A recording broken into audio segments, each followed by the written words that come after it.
One of the first aspects of mindset is you need to look at how do you look at things. So I look at this as you've got blame, excuses, and denial.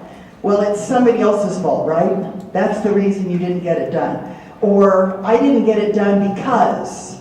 Or we were late getting here because we got pulled over by a cop and got a ticket. And it's the cop's fault, right? It's not yours. So as we look at blame, excuses, and denial, that's allowing you essentially to be a victim. Versus ownership and accountability and responsibility gives you control. So if you were late coming here, should you have maybe left maybe a tiny little bit earlier? And what is it that you have control over? So let me tell you a story. The story is about a guy by the name of Harvey and a cab driver by the name of Wally. Any of you ever traveled to a city and gotten a cab before? They're always the most pleasant people in the world, right? Well, Harvey gets out, and he's in a big city, and he goes down to get a cab, and a cab pulls up, and he notices the guy that gets out, nice black pants, white shirt, crisp, with a tie and the whole bit.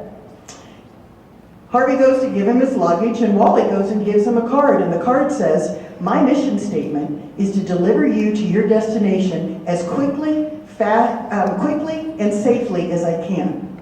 Harvey goes, "Okay." They go and get in the car, and the cab driver, Wally, says, "I have coffee as well as decaf tea. Would you like either of those?" And Harvey goes, "No, would you have any soda?" He says, "Absolutely, I have a cooler full. Would you like regular soda or diet?" And he said, "Well, I'd like a diet soda." Then Wally goes and says, "I also have the Wall Street Journal and a couple of other local papers, as well as I have a card here with all the radio stations. What would you like to listen to?" Harvey said, "Okay, wait a minute, guy.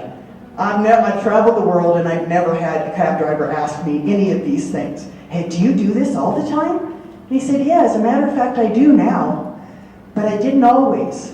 2 years ago, I was like every other cab driver, but I chose to change my mindset as to how I looked at things. I chose to go look at things in a different way. I went to a personal growth seminar, and in that they talked about I can take ownership, accountability, and responsibility for how I look at my business. I happen to be in a very controlled industry. The city tells me how much I can charge, but they don't tell me how I can serve my customers. So what I've chosen to do is to change my mindset and look at everything I do." And he said, "The 2 years I've done this, my profit's gone up 100%. Who would like to increase their profit 100%? Okay? And I'm on target to do that again the second year. Now the difference is I serve my customers differently. I don't spend time waiting in the cab line with everybody else, because my customers call me when they're coming into town, and I come pick them up. When I have overflow, I have another cab that can take things. And so I don't have some of the challenges. And guess what? Because I could utilize it, I could choose which customers I want to work with. I.e., he can fire the ones he doesn't want to work with. Getting the concept? So part of it becomes that mindset that you look at. And it becomes your choice. Do you want to be above the line or below the line?